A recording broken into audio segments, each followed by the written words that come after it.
Hi, friends! Do you like cats? I know I do. So I want to share some of my very favorite Maneki nekos with you today.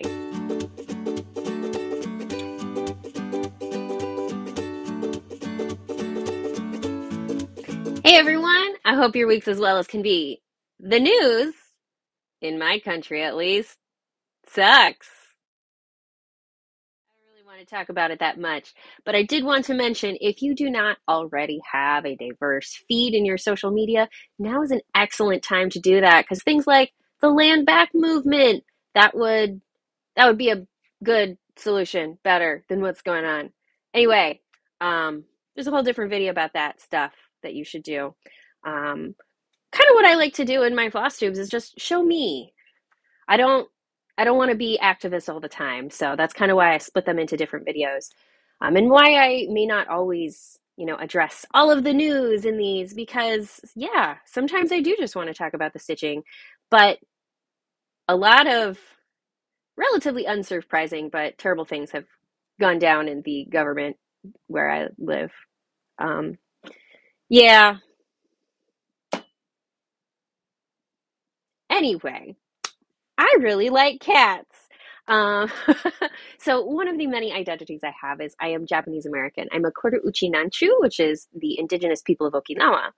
So even though I'm from an indigenous group, when people of that identity immigrate to the US, we are treated, we're kind of lumped in with the rest of Japanese Americans. So that's why I also hold this identity of being Japanese American. And that's something that's really close to my heart and I find really exciting.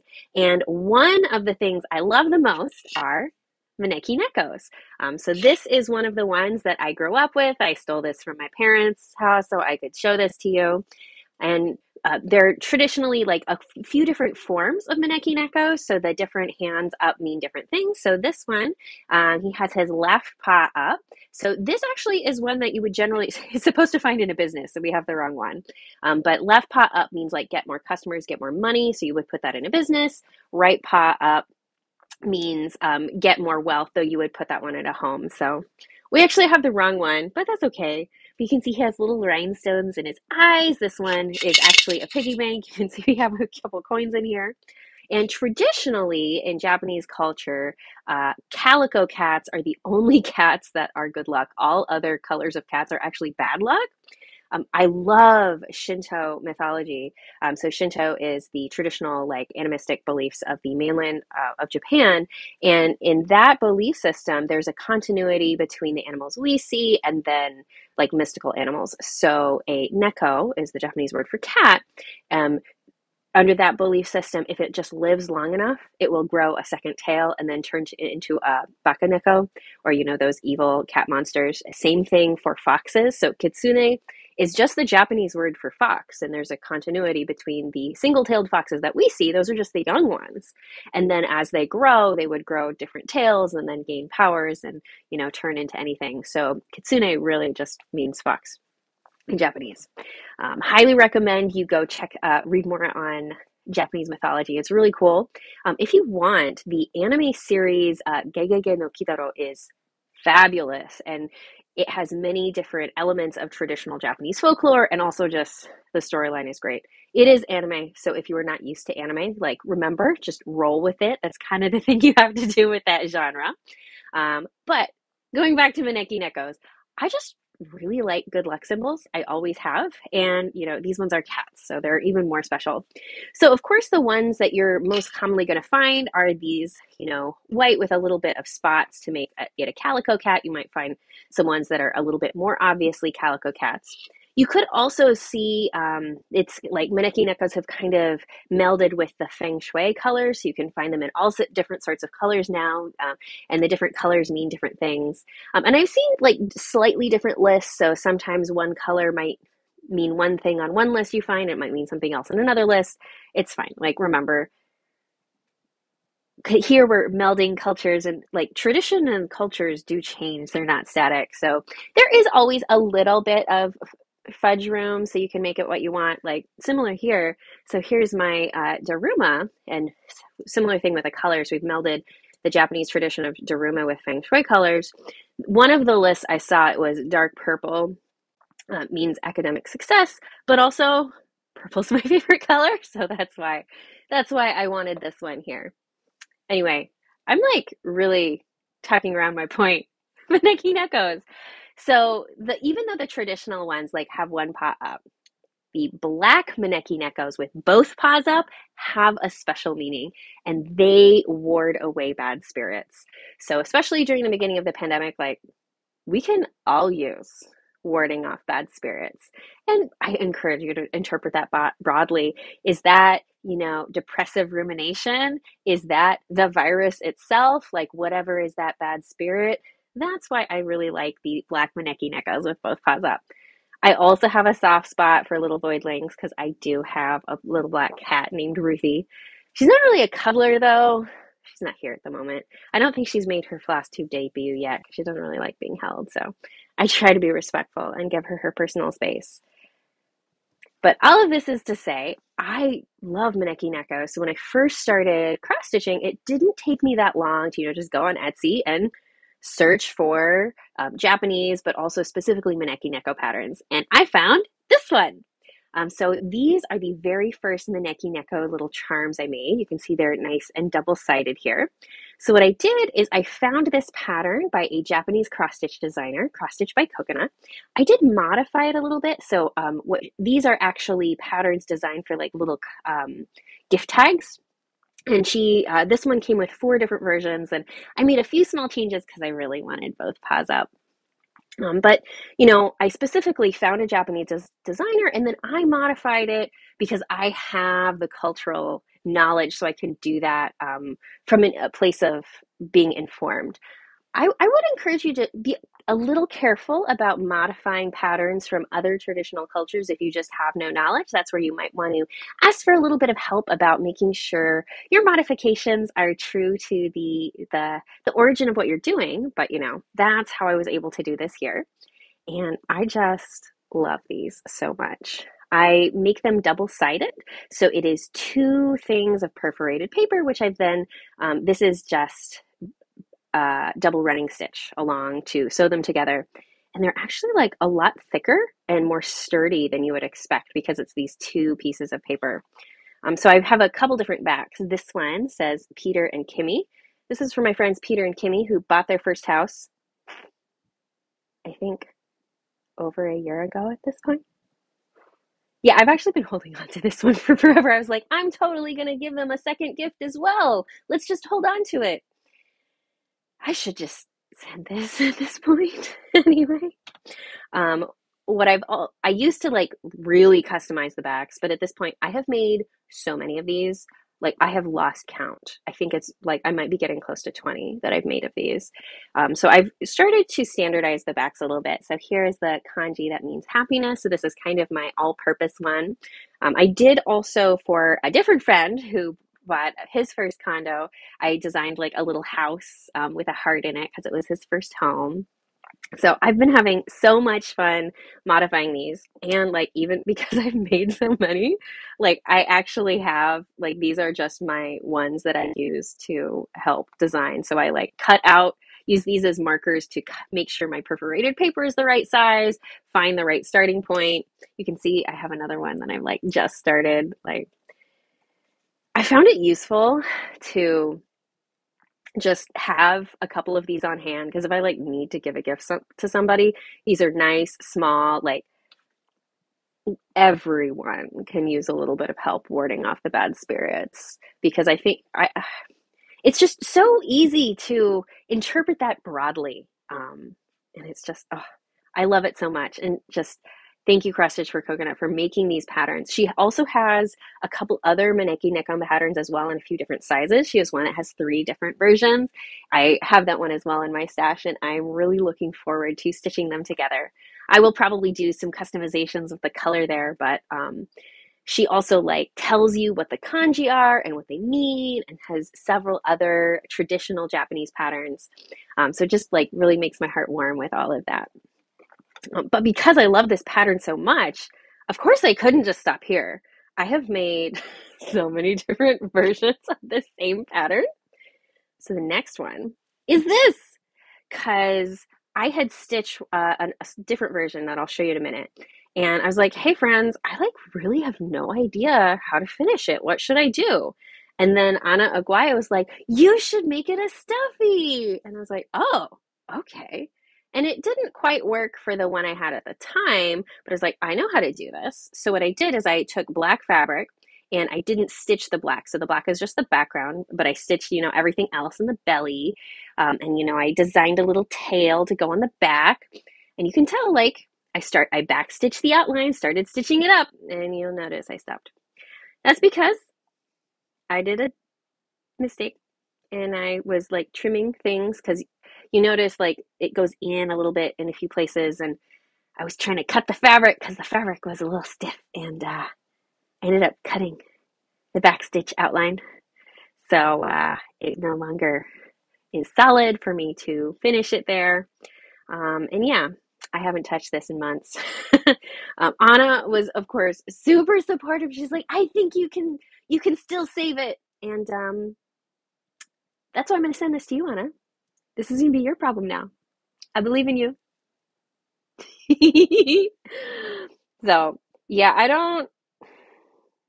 I guess like there's a part of me that wants to try again with this, but I may want to modify the pattern further so it's like has a smoother outline. Having a few too many jigglies doesn't make it easy when you're doing the whole backstitch stuffy thing. So I don't know.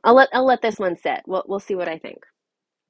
The one I'm probably the most proud of though is this one. So here I stitched again, same pattern. This is 32 count metallic copper linen.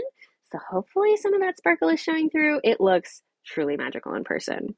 I also love, because this one is 32 count, so it's just a teeny bit smaller than the 14 count perforated paper. I'm not a big fan of 14 count. I like it a little bit more delicate here. And this one just looks so happy. And I think I prefer the color a bit more of this copper. It feels richer to me. This one just looks so happy. Um, and I love the little diamond here that I put in the background. And then I found this little 3-inch frame. Um, this was actually deceptively difficult to frame because it's so tiny. You have to be really careful with your margins because otherwise it looks really off. It would be super obvious. So, I mean, it didn't take me that long, and I wouldn't say it was particularly hard, but I did need to go slow, be very precise, and I was definitely a little nervous. So I'm so glad this one turned out. Yeah, I think I finished this in February. I just knew that I wanted to do a floss tube all about all of my Maneki nekos together. So I've actually been holding on to some of these finishes for some time before sharing with them because I wanted to put them all together because I think they go. Oh, going along with more Maneki nekos, here is a little teacup I have. So it has a bunch of Maneki nekos on it because pretty obvious that I like Maneki nekos. Sometimes it feels like half my Instagram feed is just the little tags I've made. So this was a gift from one of my dear friends, Renee. So thank you, Renee. I have so many Maneki nekos in my life, keeping me safe everywhere. And then the last version I have done of my Maneki nekos is this one. So this is this adorable little 1/1 I did, inspired by my friend Kaylee of Kaylee Cross Stitch. Not my first 1/1 attempt, but my first one that's like kind of full coverage, where it's like dense stitching.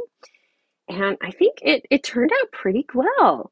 So this is 28 count tea-dyed Monaco. So it's a little bit stiff. So I think it's 100% cotton from Charles Craft.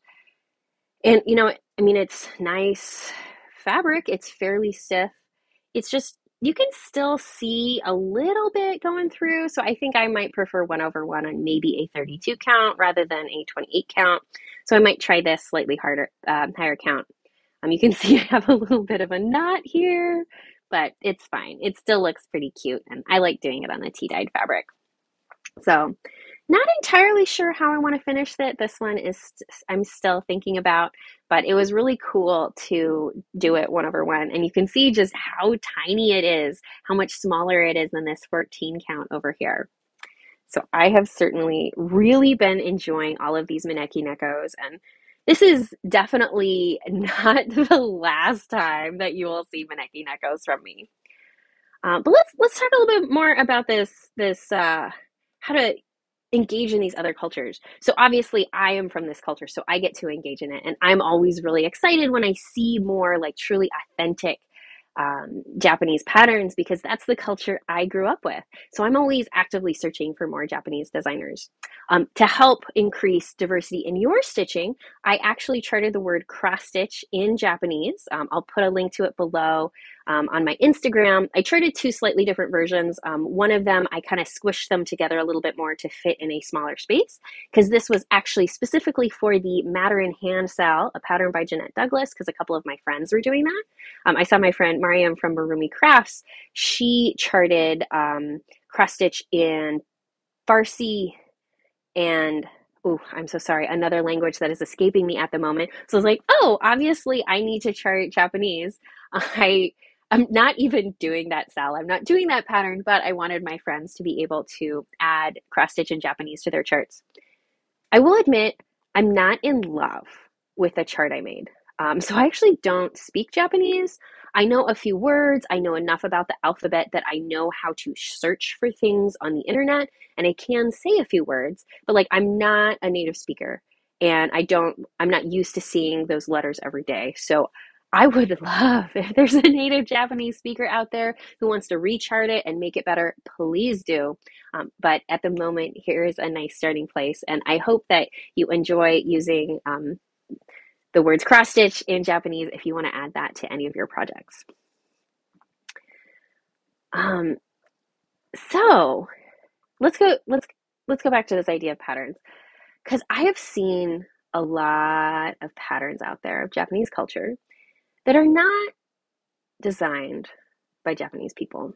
And I admit that makes me a little sad.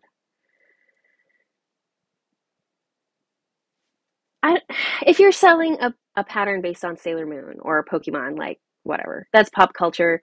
That's pretty recent. The people who are in charge of those projects, they are making bank. Like you're not really stealing money from struggling creators there.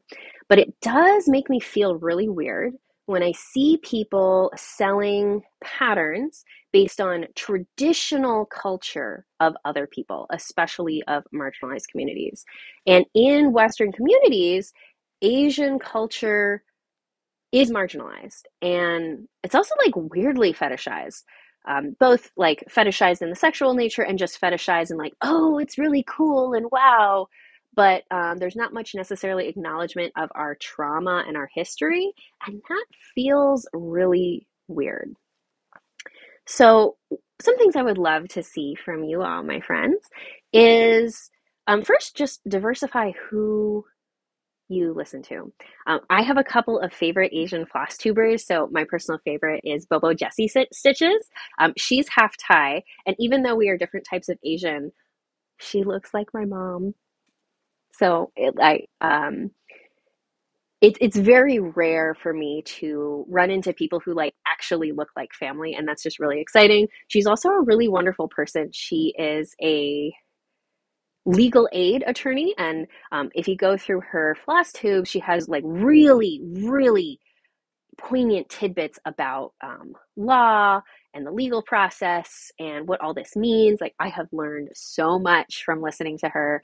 I'm actually going back and watching her entire backlog of videos. It is a big project, but that means I always have something to watch, which is super cool.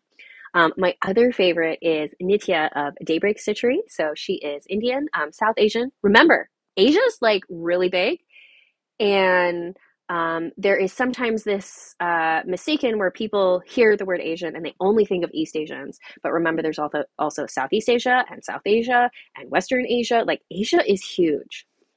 So Nitya is a high school teacher in Chicago. She teaches French, and you can tell like every episode of her Flosstube, she has done so much research, and I'm just so impressed at the thoughtfulness she puts into in the pattern she stitches, finding really diverse designers, researching the meaning behind all of these things. So she's like one of the best examples I know of like really stitching with intent. And I love her outlook on everything. It's really inspiring, and I learn so much every time. There's also Abby Bella Stitch shows. She's the one who started the hashtag Stitch Asia, which is really cool. And I'm pretty sure Abby is Filipino. I haven't watched as many of her floss tubes, but she is absolutely a treasure on her Instagram feed as well. Another new floss tuber is Miriam of Marumi Craft. She is Iranian, and she is also a new designer. So that is another great way that you can support someone who is sharing their culture with the cross stitch community. Because what we want to do is we want to actively support a diverse array of designers, because anyone can stitch a pattern from another culture as long as you're making sure that the pattern itself is responsible. So think, if you are a consumer, think about who you're buying from. Does this person deserve to make money off of this particular design? Is it coming from their culture? As a designer, you can think about like, okay, what do I deserve to make money off of? That can be your culture. That can be another culture that you have a really long-term invested relationship with. Do you have a relationship with this other culture? Have you given back to them? That's when you can start to like make a little profit yourself, because if you have already been engaged and given back to that culture, that's where that works. And also, if you want to do some research, maybe you can make a free pattern, but just research in and of itself, I still wouldn't necessarily want to make money off of that. So me personally, I wouldn't sell a pattern based off of like a Scandinavian design or based off of a traditional African design, because that's not mine. And those are cultures that I don't have a relationship with. I could do a little bit of research, I could learn more, but just a little bit of research, I still would not feel comfortable earning money from. So that's where I would either make it free, or I would actually try to give it to an organization so they can sell it and they can profit off of that. So I encourage you, both consumers and designers, start thinking about that trail of money and what goes there. But we can, so, be thoughtful. That's always great. But it's also, I guess I'd like you to understand why. Why do some of these things bother us? So thinking about Asian cultural appropriation specifically, it is starting to be more widely recognized that cultural appropriation is not a great thing. But I see people more often calling out cultural appropriation when it's, Black culture, when it's Native American culture, and cultural appropriation of Asian culture is actually fairly mainstream. And not to say that there isn't also inappropriate cultural appropriation of other cultures, but maybe it's just my bias. But it does seem that Asian cultural appropriation is more common than other cultures. And that's weird. It makes us sad. And specifically, there's this like fascination, weirdly, with Japanese culture specifically. So this year is the 80th anniversary of the signing of Executive Order 966. And that was the executive order that FDR signed that legalized the rounding up of Japanese Americans to put them in internment camps for World War II. We are feeling that. It's, the 80th anniversary. It's this round number. And I have not heard anyone who's not Japanese American reference this anniversary. Most of the days of remembrance were earlier in the year, so there's not necessarily an event you could go to. But, I shared some of these events early in the year on my Facebook feed with all of my friends, and maybe it was the algorithm not picking it up, but like hardly anybody engaged with those posts. I also share memes a lot, and I get, a lot of responses. And you notice when there's just this silence, when you talk about these important social issues. There's this idea in the Japanese American community that people do not understand or care about our pain.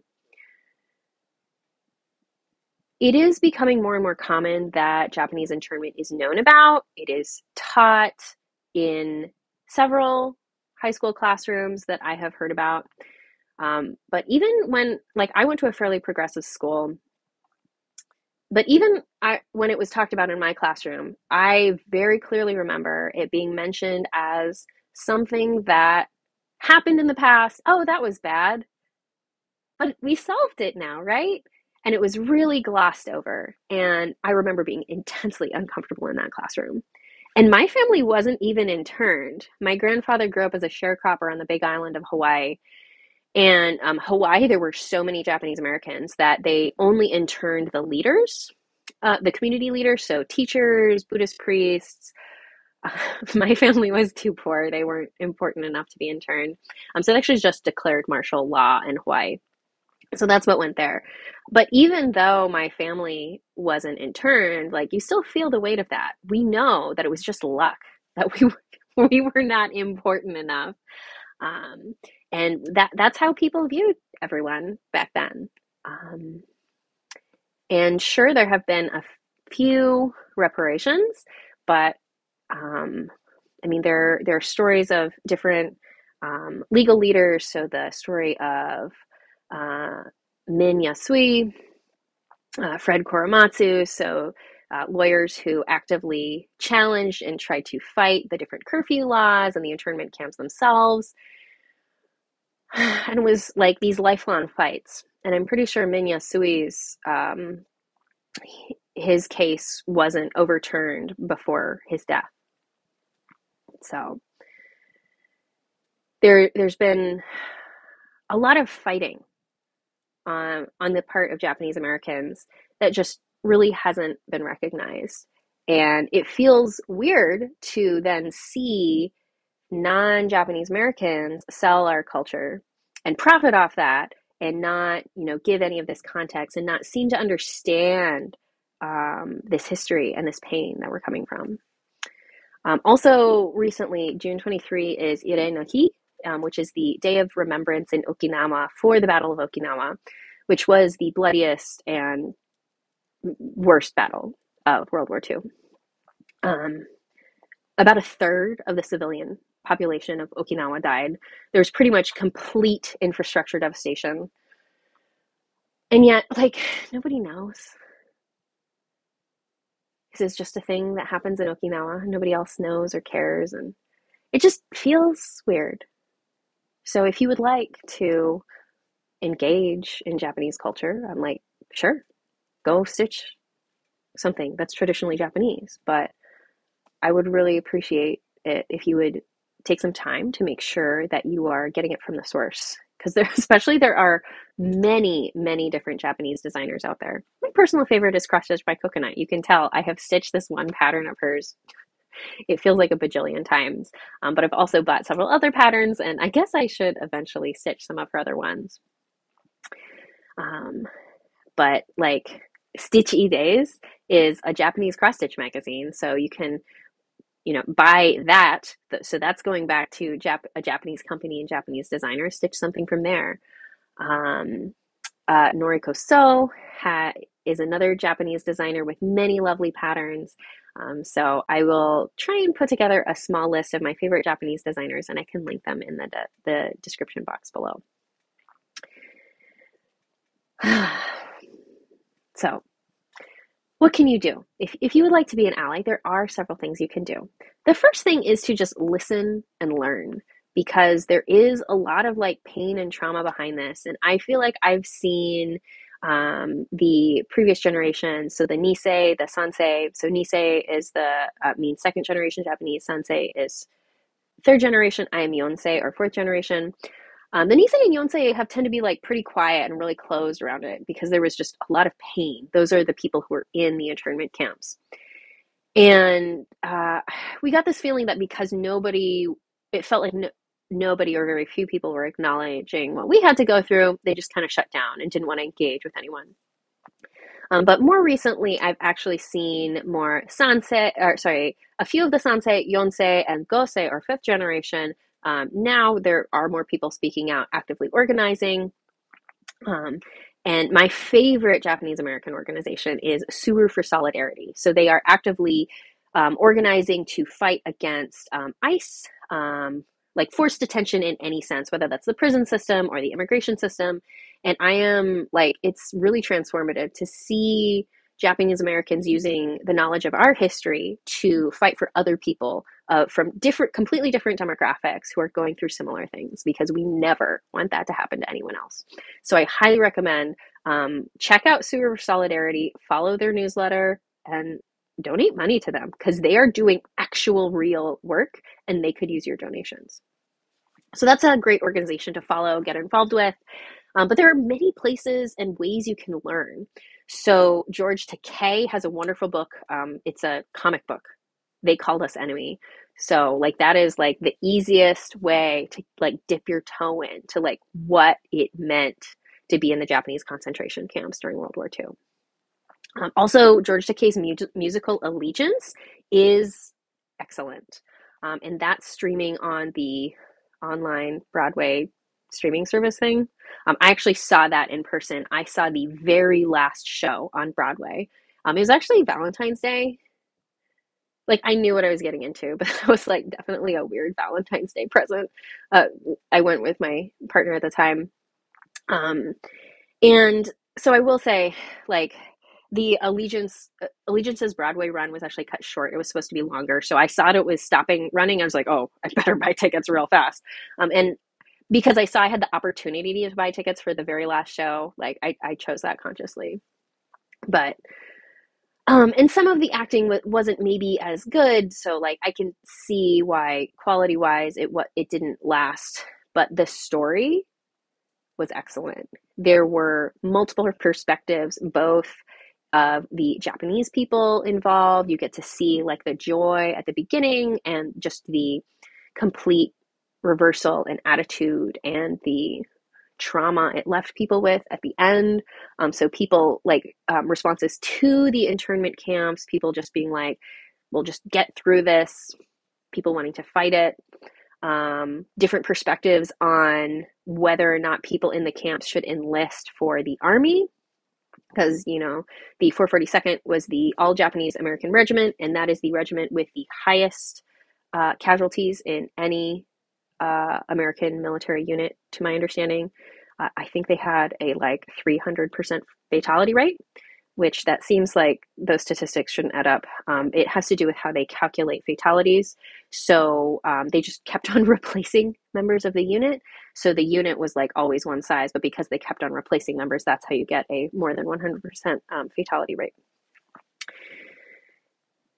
So, you know, multiple perspectives there, but also multiple perspectives of the white people involved. And I thought they did a really nice job balancing that story and having all of these different perspectives. Like, both me and the person I went with, about 15 minutes in, we just like started bawling and we were bawling the entire time.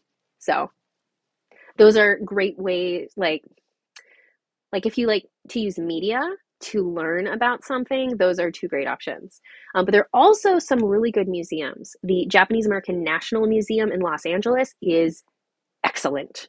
I can understand if like you're not wanting to like go into crowded spaces yet, but I do think they have some online materials. But they have a really fabulous space, a permanent exhibition on the second floor all about the internment, but they also generally have some art installations of modern Japanese American artists, which are excellent. A little bit smaller, but there's also a Japanese American Museum of Oregon. So that's in Portland, Oregon. Their space is a little bit smaller, but they do have a permanent exhibit and then this rotating space where they generally have a space for artists. And the Japanese American Museum of Oregon has many online materials.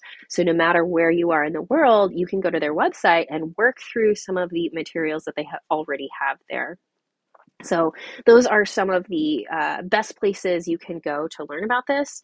And there are also like so many books already published about Japanese internment. So if you want, like, just do a little bit of a Google search, find something, it is already out there. Um, so, listen, learn. Another part of that is make sure to put in the effort to actively diversify your social media feed. And as a part of this, I wanted to highlight the Diversity in Stitching project, which I'm like really proud of. I'm really excited to see this here. Their tagline is weaving together diverse threads for a vibrant whole, which fabulous. Whoever came up with that tagline, it is perfect and I love it so much. So this is where they are collecting a diverse list of people who are floss tubers, designers, makers, shop owners. So what you can do if you go to their website, you can choose a category for what type of thing you are searching for. So if you just want a more diverse social media feed, you can go to floss tubers, people to listen to. But if you want to like buy something, look at the either designers or, people who have Etsy stores, because some of them are just, people who might sell stitching related stuff. What is interesting, and one thing I really love about their project, is they do not allow you to sort people on their list. Um, they list people as their entire selves because there's so much that goes into diversity, and like breaking down people into the categories can be a little bit weird here. So you can, go to Flosstubers and then you can just click on each person and read their bio. So some people may or may not actively identify with different groups, minority groups here, because they have, racial diversity. They're also highlighting queer people. So I'm really excited. Of course, it is a relatively new project, so I'm sure there will be more people as people learn and start to register. I actually haven't registered myself yet, mostly because I would have to write a bio, and I don't know. I don't know what to write. I hate writing bios. Yeah. Anyway, my my dragging my feet aside, making sure you have a diverse social media feed takes active effort. I have put in a lot of effort into trying to make sure that I'm following people with different identities than I do.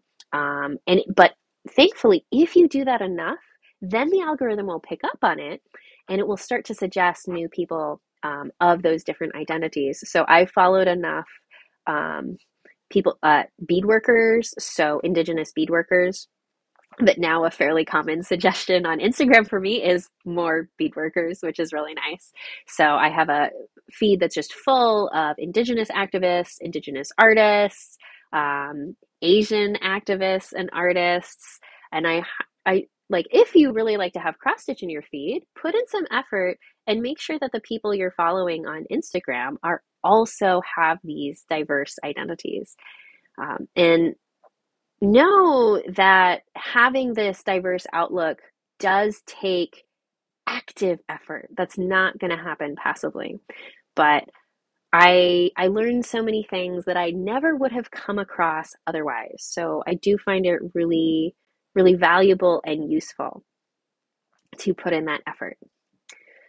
So, after you think about your social media feed, the next thing you want to do is think about what designs you are stitching and who are the people that benefit, what designers are benefiting from your purchase.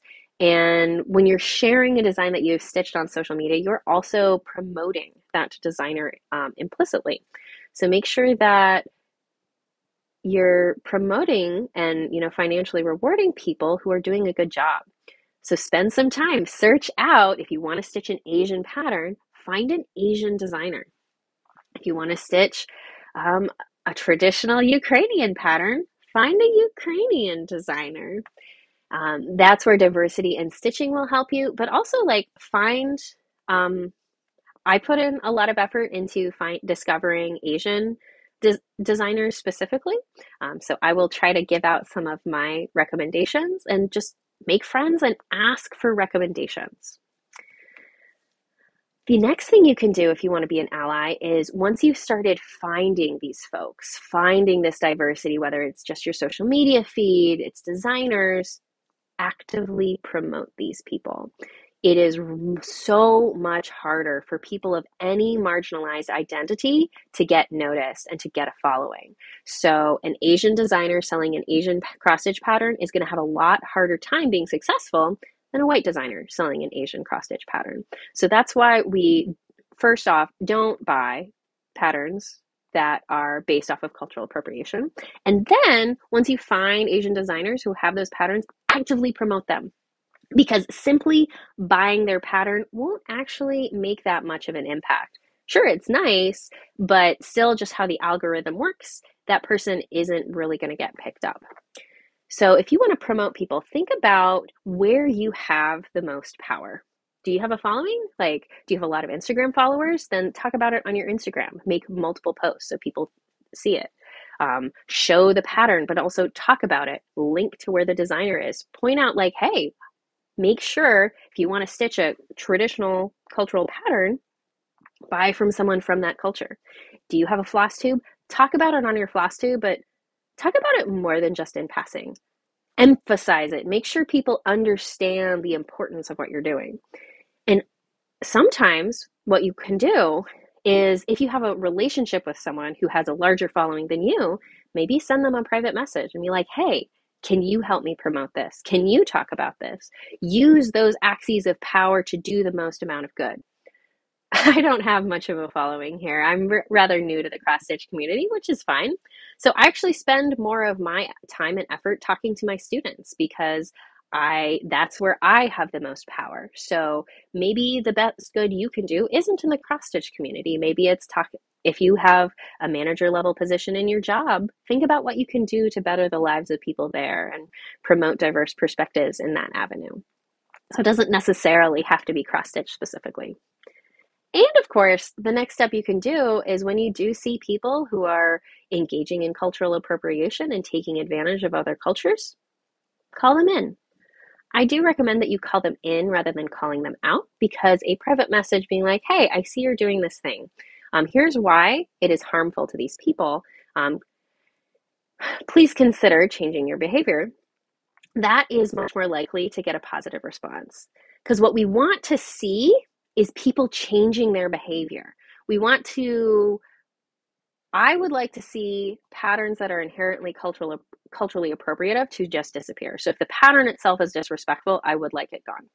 If the pattern itself is authentic and respectful, maybe then it's just a better option for that to be a free pattern. Maybe that can be used as a vehicle, especially if it's from someone with a following, to promote an understanding of diversity, and then also promote pattern designers who are from that culture. So there are multiple solutions, and we don't necessarily just have to take things down, because cultural appropriation of Asian cultures is just so widespread. It's probably a little bit more useful to actively talk about it, because we're going to have to actively counteract this behavior. Simply just not doing it, the community at large isn't necessarily going to notice, and the behaviors will continue.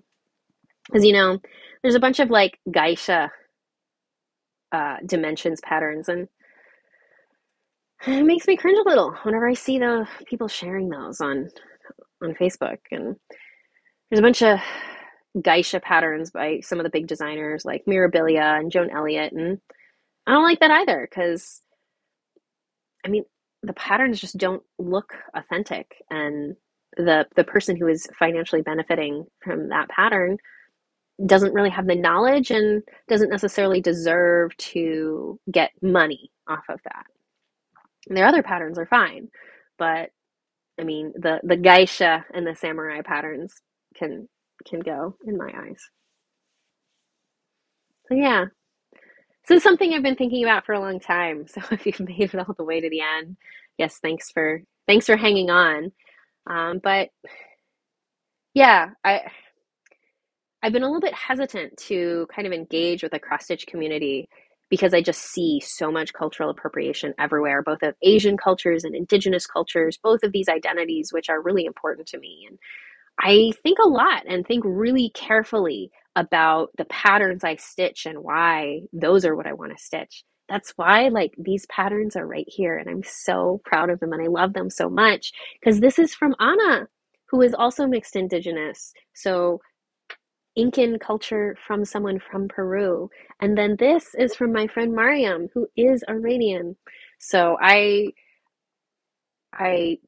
in my personal stitching, I make sure that I'm prioritizing the patterns that are the people I most want to promote. So, of course, there are many patterns in my stash. I probably already bought more patterns than I can stitch in my lifetime, but these are the type of patterns that make it to the top of my list and why I talk about them so consistently. So, if I assume if you're here and you've made it to the end of this video, you care a little bit, and hopefully you care about me. And what would be really meaningful for me is for you to think about how you can be better about around cultural appropriation, and then start to talk to your friends about it.